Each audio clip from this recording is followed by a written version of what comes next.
that while I know it's convenient to just let AI do it, it's very convenient.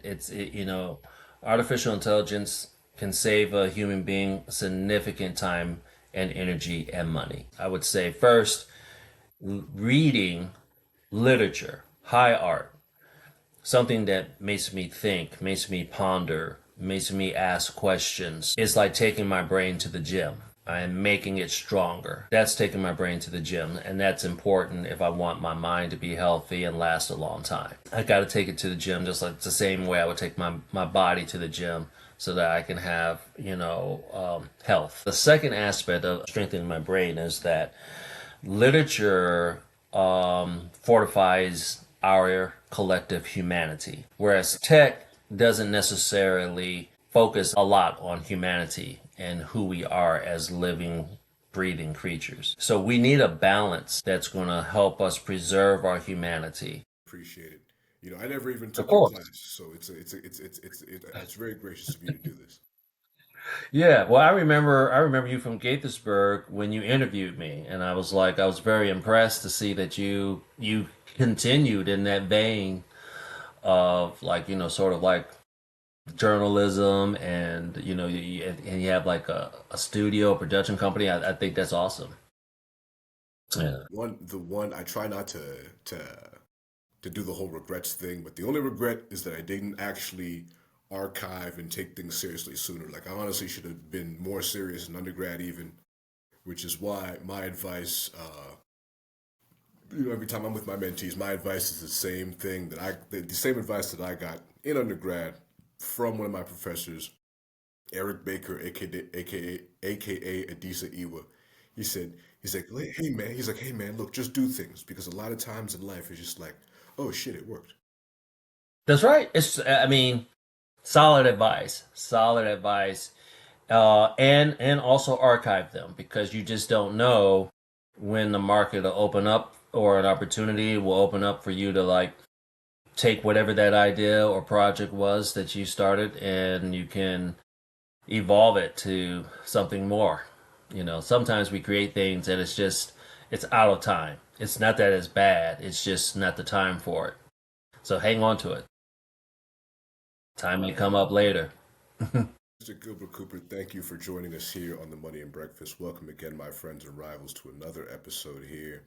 We've got Gilbert Cooper, longtime MCPS educator and highly successful boys tennis coach. Again, we will get into that a little bit later into things. But I want to start in a very broad direction, just to frame kind of the conversation that we might have going forward. So, in terms of policy, right? One of my favorite, I guess, anecdotes regarding education policy is from. Have you heard of the show House of Cards? I have. I've Okay, watched it.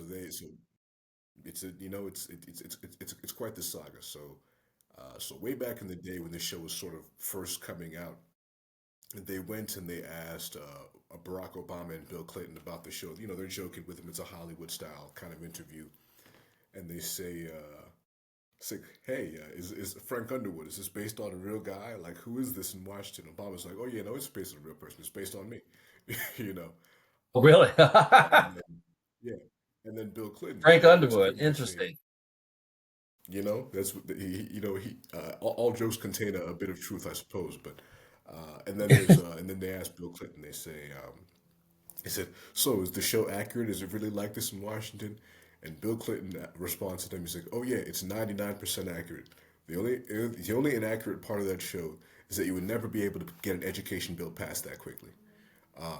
And that's, and I always like the reference to just sort of the stickiness. The stakes are very high in education policy when you're talking about the way that we will impart information to people. It's not something that you can change very often. Once you make a change, you kind of have to stick with a little while and see the changes come about and see, what is the actual concrete effect that these changes have. So I guess my first question is, when state, county, federal policy, education policymakers pass a major initiative or the rules change in any sort of significant way, what does that transition look like at the micro implementation level as it gets to your desk? Where the biggest disconnects specifically is what I want to know, like in terms of what the spirit of the law is, say that, as Montesquieu might say, versus the actual on the ground implementation, how things shake out on the ground. If you have any real world examples, or if you heard something from a colleague, I'd love to hear that. But that's where I'd like to begin. Okay, wow, that's interesting. So that's I pause because it takes time for one to see if the policy was genuine, if like the expected outcome was something that is actually achievable, and if everyone had the right idea in had those end goals, which is should be, let's take a student learner from point A and let's move that needle forward, okay, to point B or Z.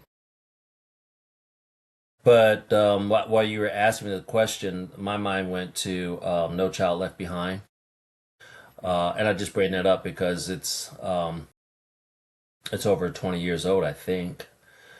Um, and while it sounded great, it's like a really good saying. We don't want to leave anyone behind.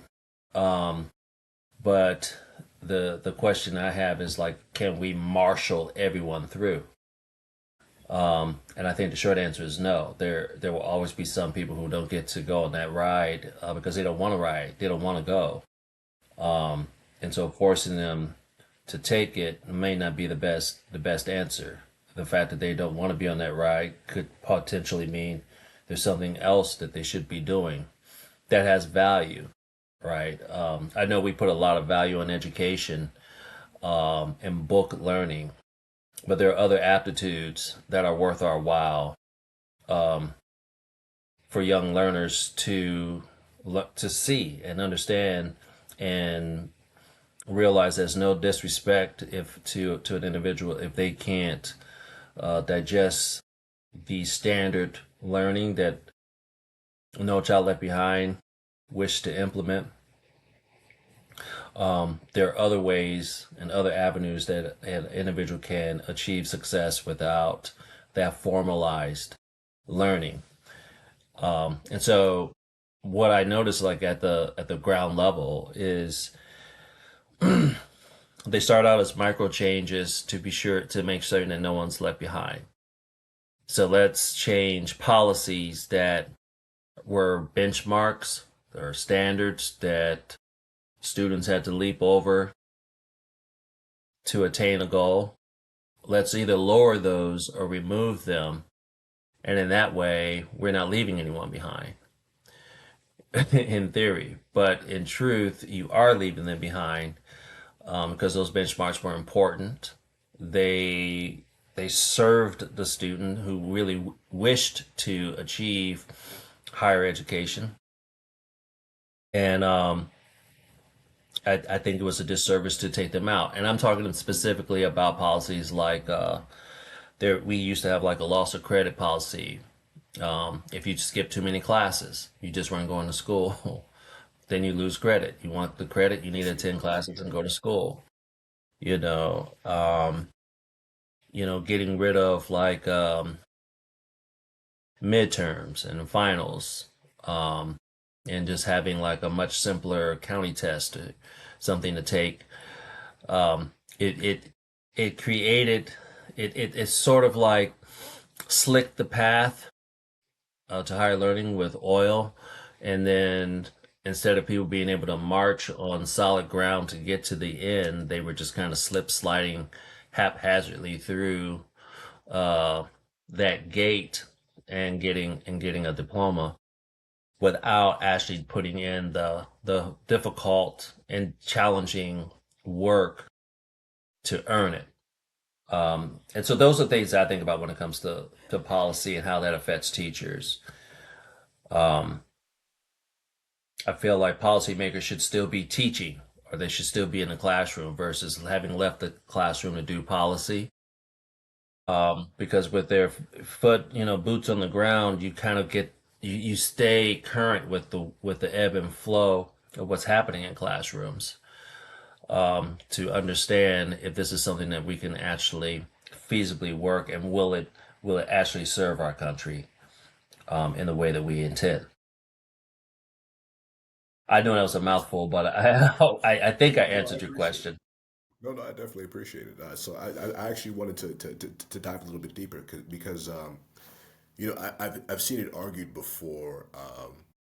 It's similar to, like, I guess, how in a general economic sense a certain policy change could have an unintended consequence. For example,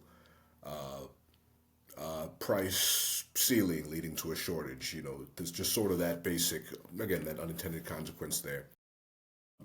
I've heard it. I've heard it suggested before that sort of the removal of those standards, as you mentioned, sort of lends families with means to seek out other avenues of sort of signaling education when it comes to then competing for whether it's college applications or scholarships or such, and then it actually disadvantages people who might not have the means to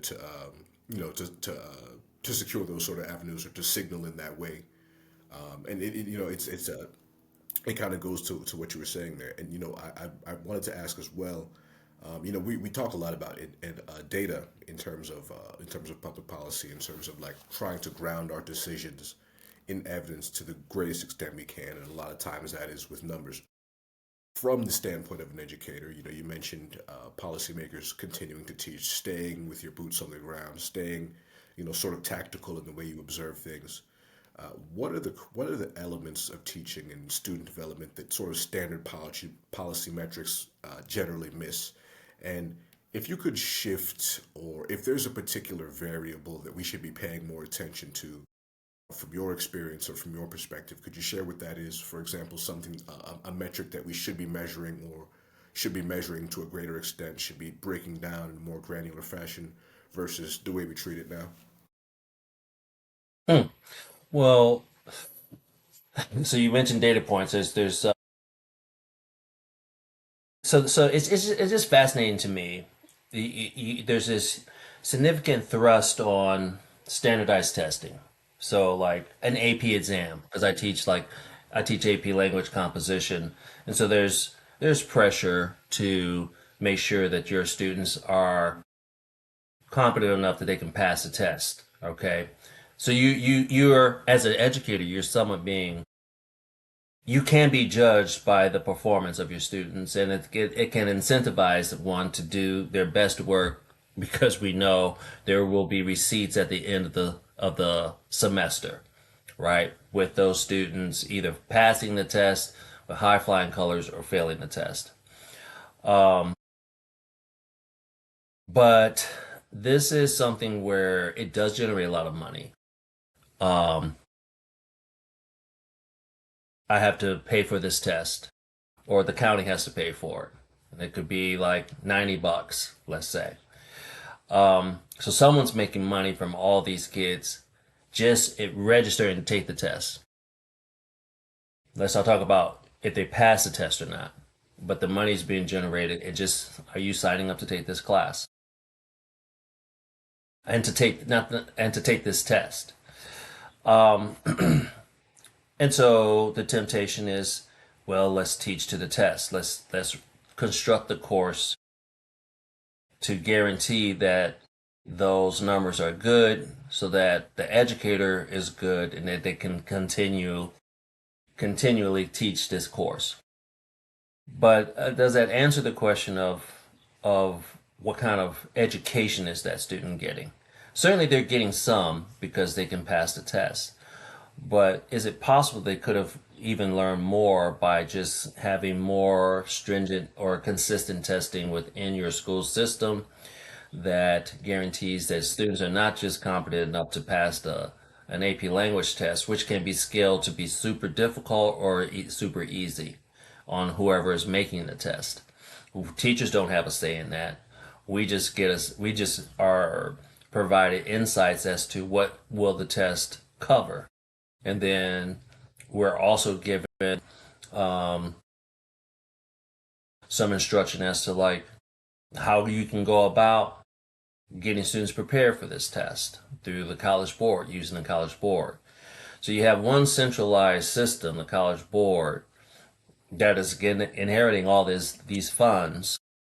So they're doing well. And if a student has a great aptitude and they do well in your class and they pass the test, and that means they have now access to go to college and save money on English, freshman composition 101. They don't have to take that class if they score a five, a 4 or 5 on the test. So again, while one can attain those goals, it doesn't necessarily mean that it's making a stronger or better student or a better American or a better human being, because there's a lot that is left out if I just want to make sure that my student is able to perform at their very best on the test. And you have all the mechanisms to help you get there. You can direct the students to go to College Board. They got to set up their own account. They have exposure to preview all the tests that were released before, and so they can master that specific aspect of English as a course. But I also marvel at all that's left out in those pursuits. Because everyone now is just pursuing the goals that's going to make their life financially easy. If I can earn a scholarship to college, and you're telling me I can take these 5 or 4 advanced classes, and if I do well in that, then I can earn a scholarship. That incentivizes that activity. Um, you know, and it has some pros and it definitely has some cons. I guess the pros is wherever there's an incentive, learning will take place, and a student will grow and get better. Um, but a con is that there's so much out there to learn, that we were giving. Teachers were creating and providing this experience for students, just by being a strong, good teacher and exposing students to all sorts of things, so that their intellectual fortitude was strong enough they could go sit for a test without specific preparation and pass that test. Right? How did my dad earn his master's degree? No one taught him specifically how to get that. He just took classes and everything, and while in high school, and then he was able to go to college and pass those systems, and then go on and get a degree in higher ed, because of the collective knowledge that he was able to gain just by going to school. So I think sometimes it's like if you follow the money, that lets you know why we're doing certain things, because someone's getting paid. These test companies are making they're making good money off of these endeavors. It's interesting. I didn't even have this. I've got my question sheet to the right here. I didn't even have this on my sheet, but now that you bring that up, um, you know, you know, part of the theme of this podcast is just the economic sort of forces behind things. So I'm thinking about these test companies making this money. Then I'm thinking about the incentives of, okay, well, now we want as many students to take the test at least as possible. However you do, because there's a fee for the registration, which is then going to create a market of tutors, who can teach directly to the test. For example, I remember, it reminds me of, I remember there were some driving schools around the time I was getting my license. There were driving schools that they would rent you the car to use on the day of the test, that would have a little piece of tape that you would know exactly where to turn the wheel when you were parallel parking, Uh, certain things like that. yeah. And it reminds me of the grade inflation conversation, the actual measurement of aptitude, the actual valuation of skill, of mastery of a certain learning field, and how you actually evaluate these things going forward. we we'll, like, and that's not even that's not even accounting for the whole AI question, which we will also get into. But could you give me Or the the, repeat? Sorry, go ahead. or I was going to say, or the test, if I find that, okay, now that we have all this money from the students registering for the test, but they're not passing the test. And so now there's some flack because of that. So then, the those who make the test can make the test more accessible so that we can have more students passing through. So then the conversation becomes less about our intellectual fortitude and more about economics, right? I mean, just with AP, we and all of the tests, the SAT, we've noticed. When I say we, educators have noticed that the tests have become more accessible. Another word one might use is easier to pass. um, by making certain changes. Like, so for example, with I think it was the SATs, they got rid of the written portion of the test. Written portion. Um, yeah, there's no more written portion that's required. I don't think that's a requirement anymore. With AP language, there used to be like if I asked you a question, you would have five choices to select from for your answer. So now they've whittled that down to four, which makes it easier for a student to ascertain a response. Um, less emphasis on word power in pedagogy, like just spending less time on strengthening a young student's vocabulary so they can express themselves concisely by using the precise word versus a litany of words to articulate their thoughts are just some of the changes that I've witnessed, having taught for 32 years. You just see these changes and you see the changes in the student as well. And you asked another question that I thought was a great question is like, what should policymakers, like, what specific aspects should they be looking at if they have boots on the ground? Um, and that's a question that has many answers that I don't have, but I know that technology um, has had a significant impact that I don't think many of us accounted for how much of a change that was going to make in the mind of a student. Like around 2010 or 2009, where almost every student had a cell phone, a smartphone in their hand. That changed the dynamic of education, just that alone. Just being able to have access to information and answers, at the push of a button changed the way that we think and process information. And without the proper tools to know how to deal with that, we have seen a decline in student performance. And what has been done about it has been too little and too late because the tech industry is they're just going straight forward with maybe we want tech available to every individual. We want it in their hand. Uh, we want it in their body. I think think about Elon Musk's um, The whole Neuralink chip. situation. That you can put in your head and um, you know add some artificial intelligence to your mainframe. These dynamics are happening. They're happening, and they're happening rapidly. They're happening really fast. Meanwhile, education is acting as if these things aren't present. They're not here in a way that's actually is necessarily that isn't responsible as perhaps it could be.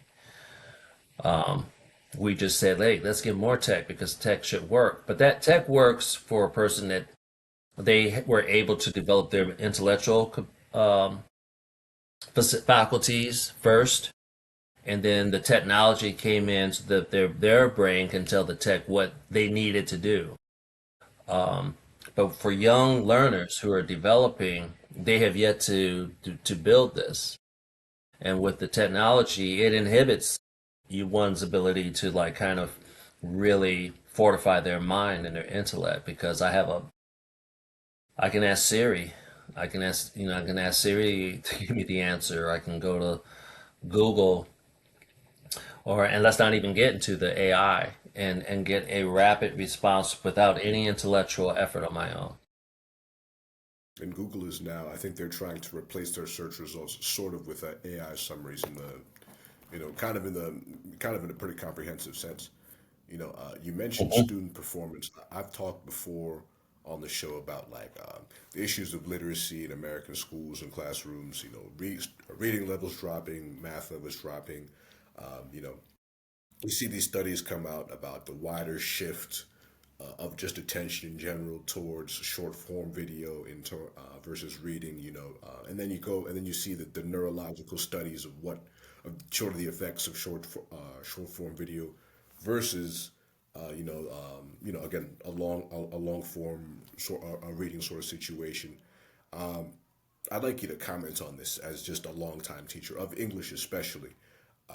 It seems almost inevitable, especially with all the technological aspects that you just went through, that the former, in terms of that short form video, overtakes the latter, and that's how we get information on, the environment and politics and social life and all sorts of aspects of the human experience.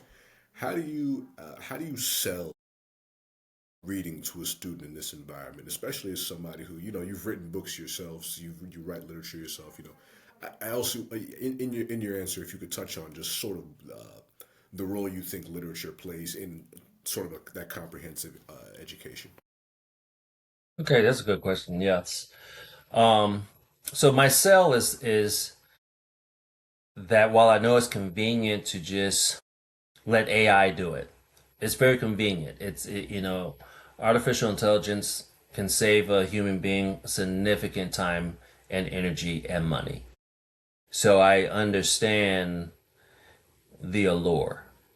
Um, but the way I try to sell it is twofold. If I were to just reduce it to two things, I would say first, reading literature, high art, something that makes me think, makes me ponder, makes me ask questions. Um, it's like taking my brain to the gym and making it stronger. So there's a difference between literature and just pulp fiction or fiction. Some things I can consume and it doesn't really take any type of intellectual integrity. But if it's something like James Baldwin or say Toni Morrison, very deep intellectual writers that spend an insurmountable amount of time crafting a book that's going to challenge me. That's taking my brain to the gym, and that's important if I want my mind to be healthy and last a long time. Um, I got to take it to the gym just like the same way I would take my body to the gym so that I can have, health. Health is wealth. Um, Two is the second aspect of other than strengthening my brain is that literature fortifies our collective humanity, whereas tech doesn't necessarily focus a lot on humanity and who we are as living, breathing creatures. So we need a balance in a technological world that's going to help us preserve our humanity. I don't have enough life or time to meet all the different divergent personalities that exist in the world. But I can meet a lot of them through books. And by meeting all these different personalities and expressions of our collective humanity, it humanizes me and helps me to understand divergent thinking, culture, just other aspects of what it means to be a human being. And that helps us coexist in a much smoother plane than when we're all strangers and we don't know anything about each other culturally or otherwise.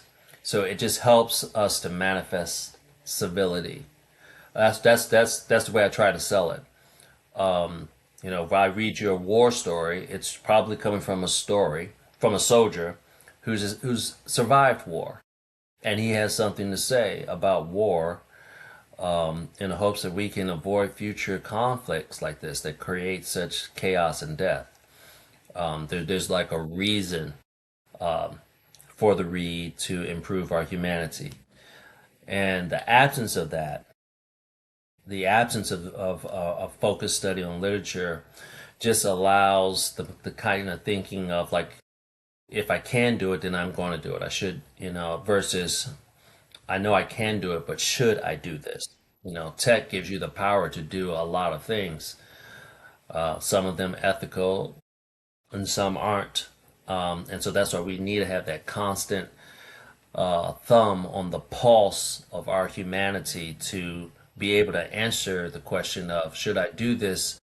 Because I know that we have the technological ability to do it. But if I do it, what is going to be the consequence or the sacrifice to our humanity? Um, if we create that vacuum by not having a healthy desire to consume literature, um, that something that's so well written, I need to read it more than once. Okay, like if it's literature, I can't just consume it in one sitting, and it's going to be worth reading multiple times because I will get something different each time I read it. But that keeps my finger on the pulse of humanity, and I think it helps me and all human beings become sort of like more morally conscious human beings, more people who are like reflective, and willing to ask the question of, should we do this or should we not?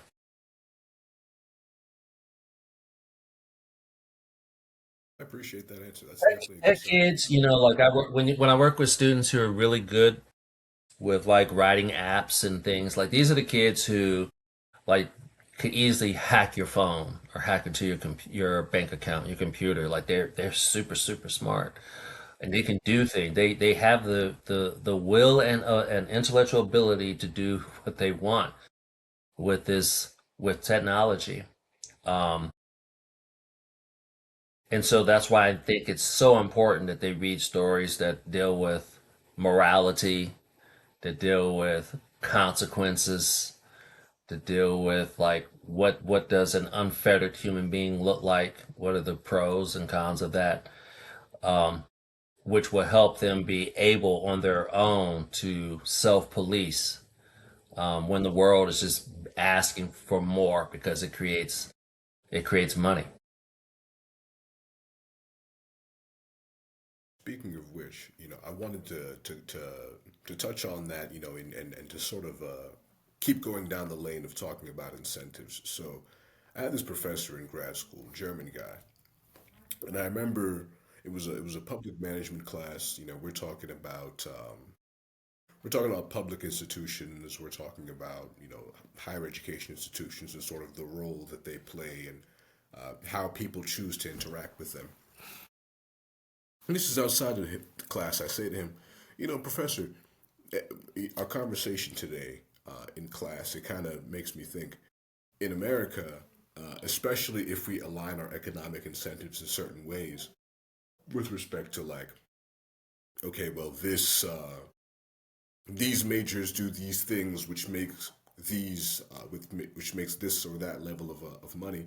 Even us in policy school, we didn't ignore the aspect of money. It's not difficult to find your way to a very comfortable lifestyle. Let's say in this business, but I said, if that is the way that incentives are aligned, then even the brightest students, if they are economically disadvantaged, they will flock towards those areas, and what that means is things like uh, things like your humanities, your literature, your dance, your drama, all of those sort of those things that are in a different place on the pyramid, let's say, those are now concentrated in the hands of people who are already wealthy. It's sort of going to be made from a perspective because they have sort of the economic moat necessary to really pursue those disciplines and master them. And he said to me, and he pondered this for a second. He said to me, he said that's in very German fashion, I might add. He says that's true. And then he paused again and he said, that is something that you Americans will have to deal with. And he turned around and walked away. Uh, and I want to, and I want to ask you about that, especially in light of some recent news that says that in this very hard time for new graduates with entry level jobs, and where a lot of, for example, computer science, computer engineering, which were those sort of high flying careers, including finance as well. I don't know if you've seen the data about how many Harvard MBAs, something like a quarter of these people are without jobs after graduation. Mm. Whereas you're seeing humanities students on the other side, psych in particular, sociology, English was on there making a comeback, and also philosophy students were doing very strongly in this current market. How could you comment on, I guess, that entire sort of saga I've laid on you there in terms of the market forces that are shaping these student choices, and then why the students that are gaining the skills in these particular humanities are still able to hold their own in an environment where, especially over the last 10 years, it seemed like education became, well, really 15 years, but it seemed like education became very vocationally focused, even at the college level. Hmm. So, you know, Montgomery County is a special county in that it's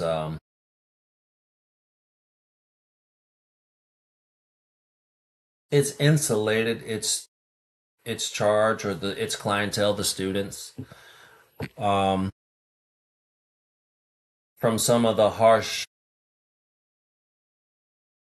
economic realities of Americans that live in other states. Uh, that's the softest way I can put that. Um, That was a very however, apt way to put it.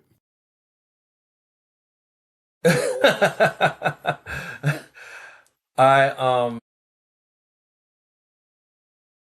I kind of see a leaning toward, in terms of like the market demand moving toward um, you know, science, math, computer technology, and robotics. Um, we had two students featured on the news last year for writing an app for the county that could help the all schools in the county kind of problem solve a host of situations that just come up at school by doing self-reporting through an app. It was a genius collaboration between two SMAC students. Um, I have no doubt they're going to be extremely successful. I'll be surprised if they finish college because they've already been offered jobs, like full-fledged salary jobs, or they could start up their own company. Like they are in the pole position to do that. And I see that as the world is leaning toward a technologically solvent existence. I think that's the fulcrum here, and that's in terms of the market. That's what's driving the high achieving students. I put it that way. The high achieving students are gravitating toward that market because they see all the money that is waiting for them there. And I had a student this year who he's not even a junior, and a company offered him $300,000 to drop out of high school and come join their company because he has the smarts to be innovative with tech and create things that we don't have yet now. Like he has that vision, and he was smart enough to turn it down. um, because they could have offered him some more money than that, to drop out of high school before you're even a junior. But I've no doubt that he will be. wildly successful in the technological market. Where there's talks of transhumanism. We're even seeing this, with like the Elon Musk brain chip, with meta glasses. We're getting closer and closer to the marriage of technology and biology as one.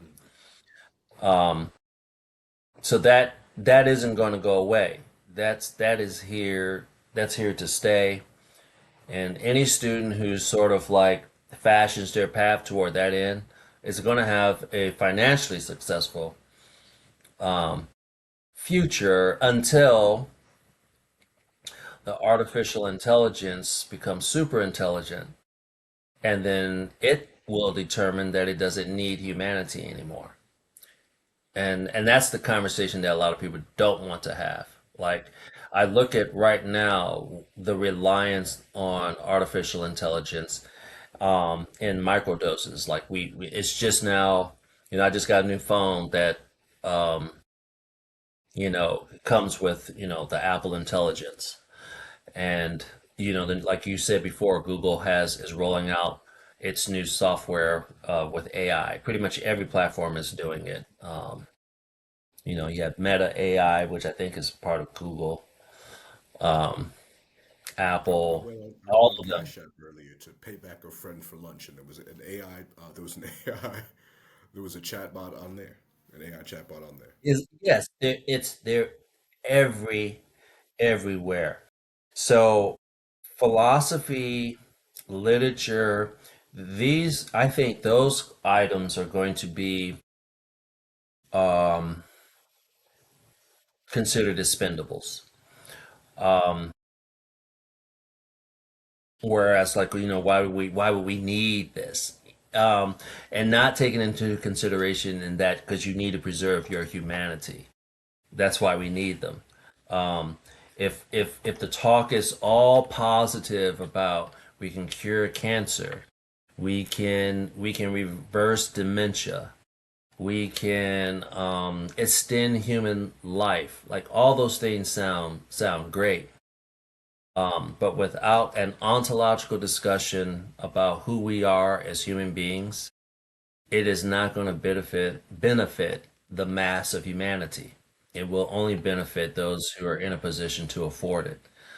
Um, and then that makes us this environment where your life is now posh, and then you have these other minions down here who didn't have access, haven't evolved. They're not.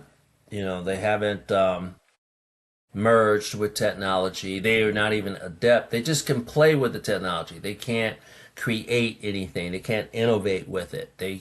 They're not taking themselves or those around them to new heights by being innovative and creative.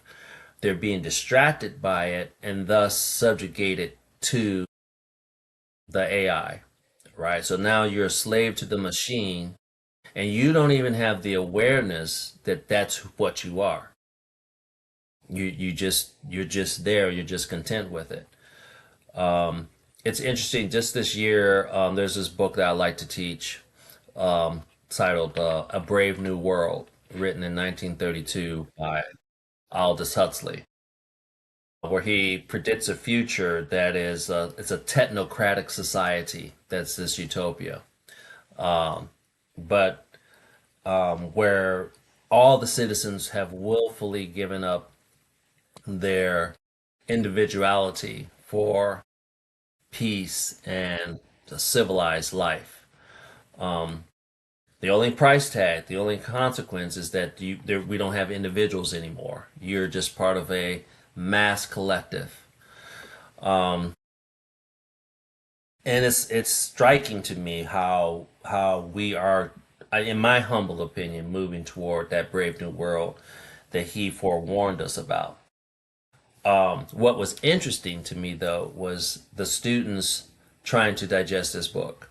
And you can already see the impact of what he talked about, this hijacking of the mind through technology, on the present day student who struggled to read through the book, who found that it was boring, who almost everyone acknowledged that it's true. We're kind of art. This is I can see these vestiges of what he wrote about so long ago in our present day world, but hated the whole experience and hated even having to admit that this man was right, which means that they are content to live with this in this type of existence, this reverse utopian society. There's like I don't like it, I hate it, I hate reading, and he's right, it's true, but what you gonna do? And so just by saying that, we are here. The famous words of Tony Soprano. What are you gonna do? You know, it's interesting. We ended up on the AI conversation because in about 8 days, you will be the commencement speaker for Poolsville High School. And as a speaker, you're among the company of, fellow educators, state officials, entrepreneurs, notable alumni from the respective schools. And I just, as you were talking about this, I couldn't help but connect the two because I don't know if you've seen these. Some of these famous figures who are going to these schools and they're talking about the inevitability of AI at these commencements, and they're getting booed by students, and then they're sort of some of them are doubling down as they're getting booed. I'm wondering, what is your message to the students? As a commencement speaker, can I get a preview of your speech? Sort of thematically. Maybe if you are, maybe if Yes. you're anti-technocrat, you'll get a standing ovation. But I'd like to know. Well, well, I'm a pragmatist. I like to think of myself as one. So I don't refute, the inevitability of AI. It's here. And I don't demonize it either. Um, we all use it in some capacity, whether it's using GPS. I know how to read a road map. I can get a U.S. road map and I can find my way wherever I need to go by reading the map. I don't need GPS. However, it's super convenient. So I used to carry a road map in my glove compartment in the event that I get turned around and I need to figure out where I need to go. But now I use GPS. It saves time and helps drivers to feel secure in getting to their destinations. And eliminates human error. So it's. I'm not saying artificial intelligence is all bad. But my message, there is a component in it that does deal with that. Is about responsibility. Okay, like just my encouragement is let's all be responsible with with how we use it, and let's not forget that we are in charge until we give up that our leadership until we give it up. You are in charge. You just have to believe that and advocate for it. Versus be seduced by convenience and ease and then lose that leadership capacity, and now you are a slave to a technocratic society.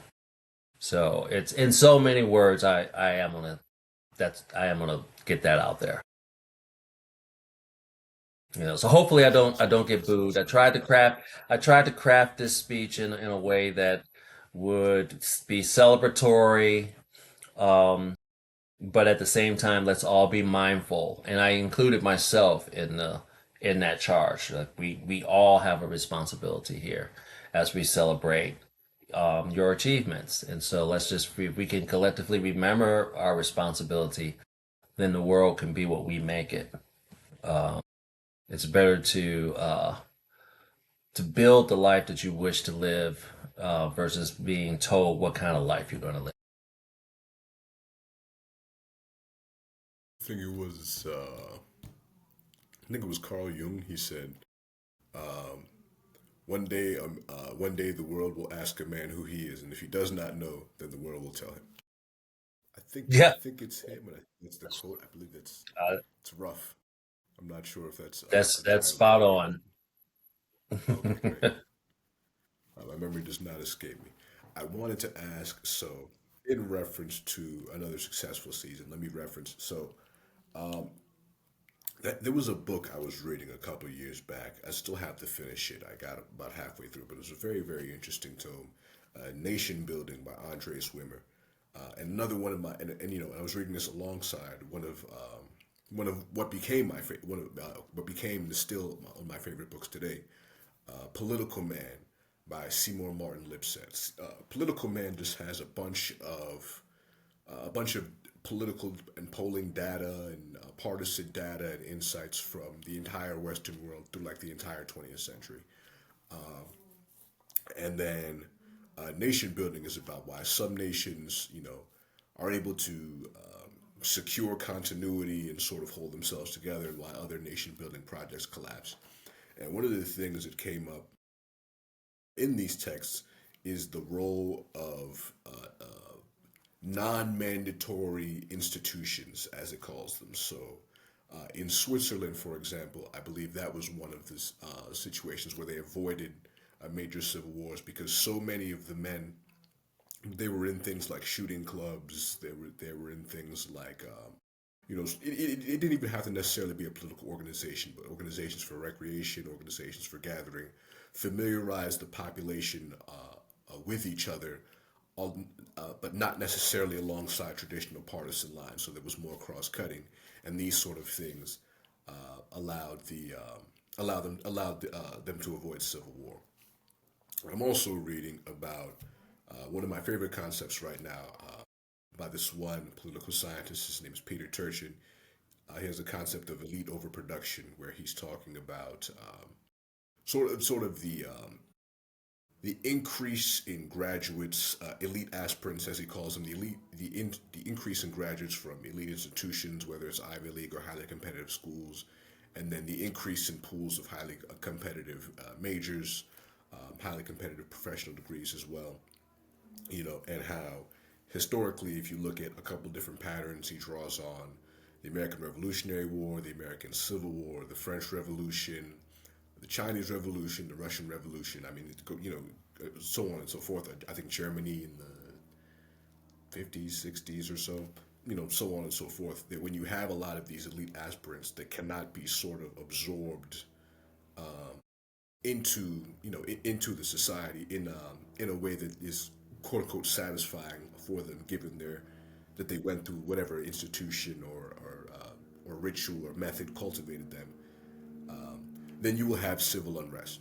As I sort of marked all those, the French Revolution and such, as I sort of marked all those times. So, you are someone who is, it's a bit of a whirlwind, but you are someone who is the leader of a highly successful non-mandatory institution.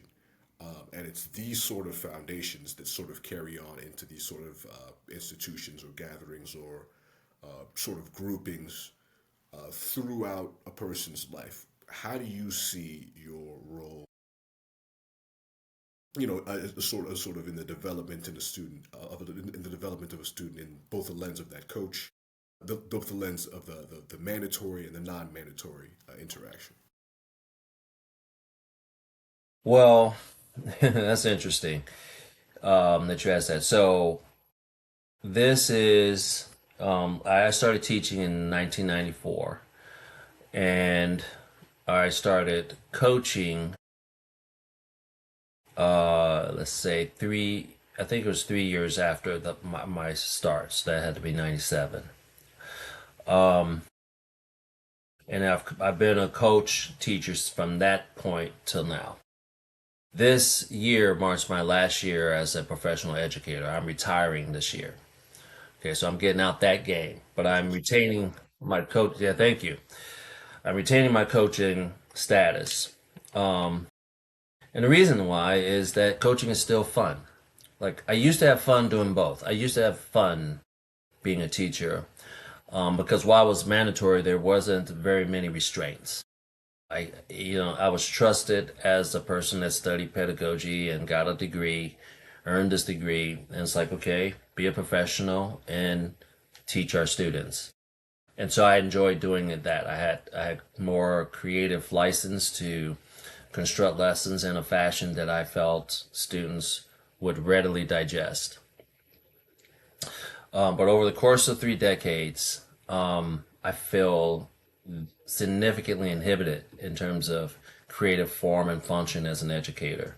And so it's sort of taken the joy in life out of that aspect of what I need to do. I still am creative enough to work within the mainframe, but I feel that everyone suffers, the educator and the student. When I see students groaning by something that I've been tasked to make them do because it's mandatory, I share that pain. I'm groaning too inside because it's like I don't want to do it this way, or it might be something that I don't think we need to do this at all, but I'm tasked to do it. When it comes to coaching, though, I still have those freedoms. I'm still the trusted professional. I'm the coach. I'm now a veteran coach. I've been doing this since, like, for example, I coached the boys varsity tennis team, and I've been coaching varsity tennis since 2003. So I'm left alone to do my job, and that's why I still want to do it because it's still fun. I can still get results. You know, the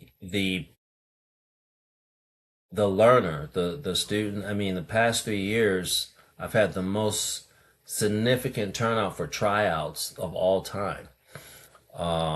With 40 guys coming to try out, and no, with the knowledge that I'm encouraged to only keep 16.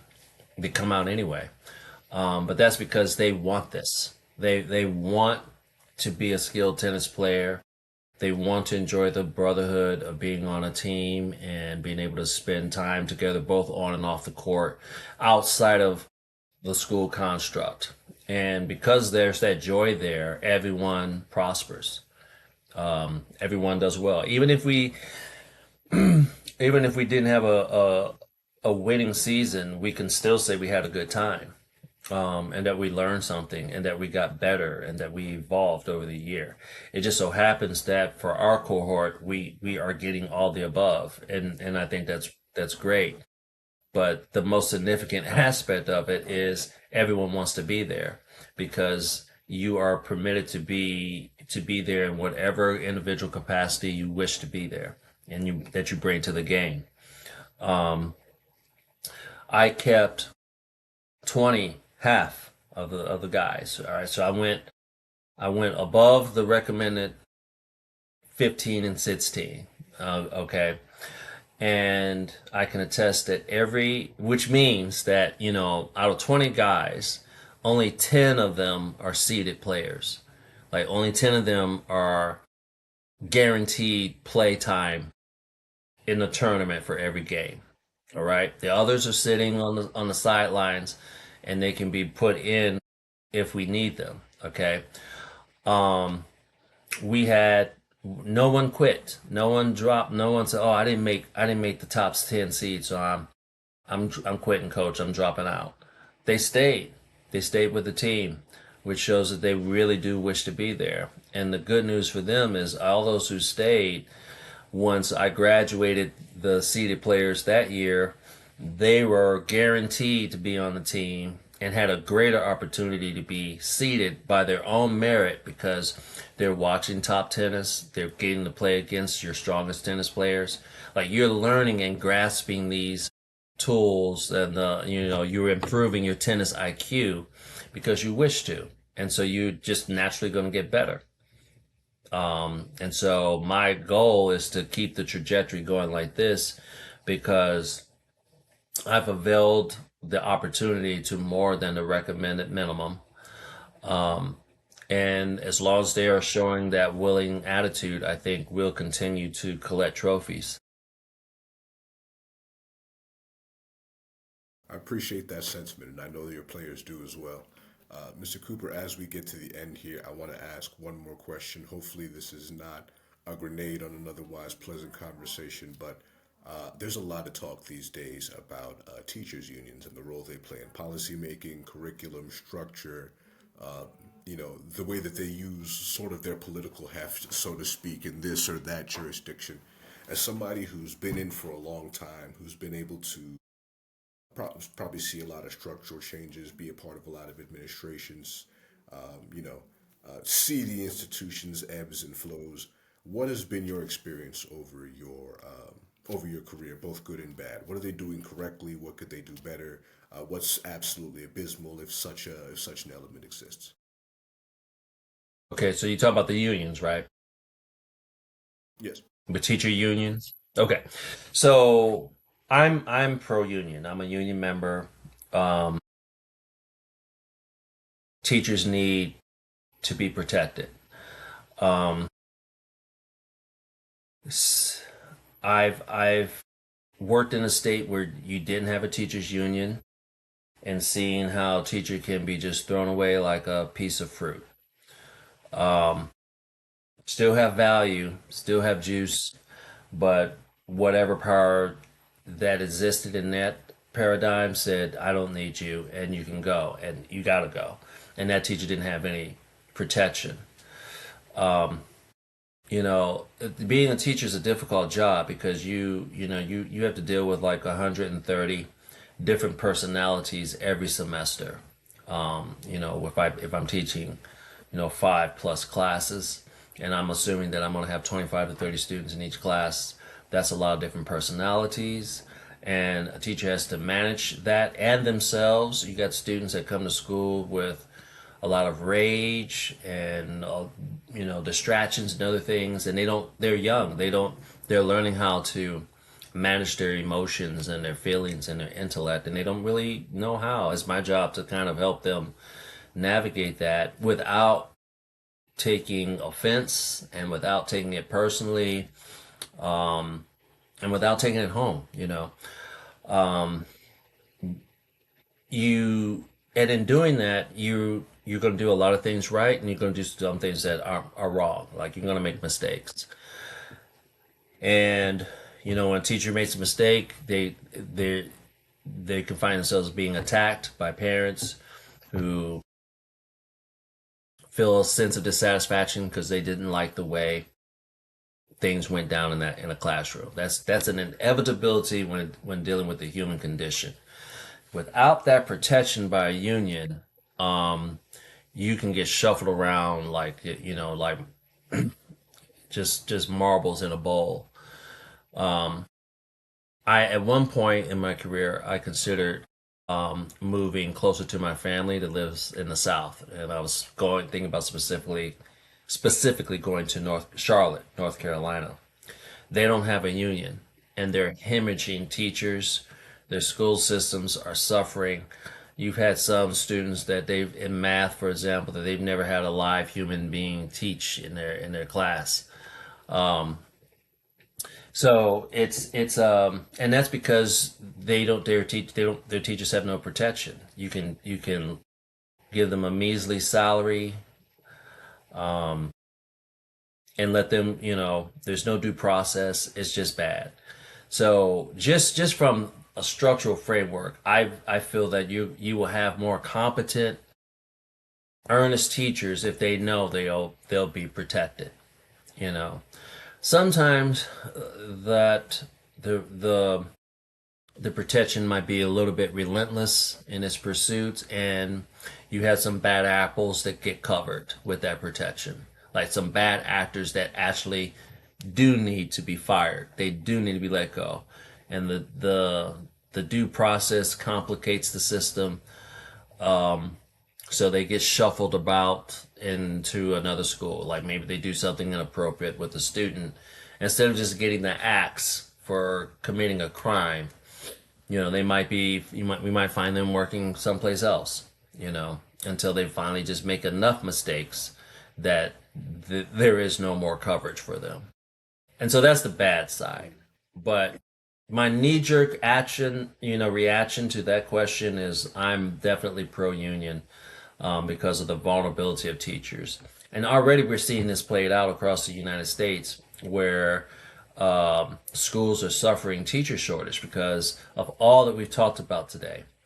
The mechanisms that worked that were removed so that the school could get a better performance record.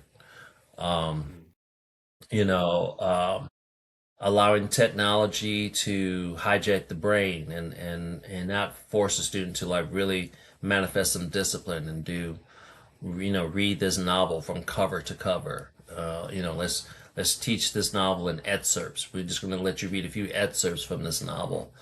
The undisciplined mind is going to become savage, and that savagery is hard to deal with as an educator.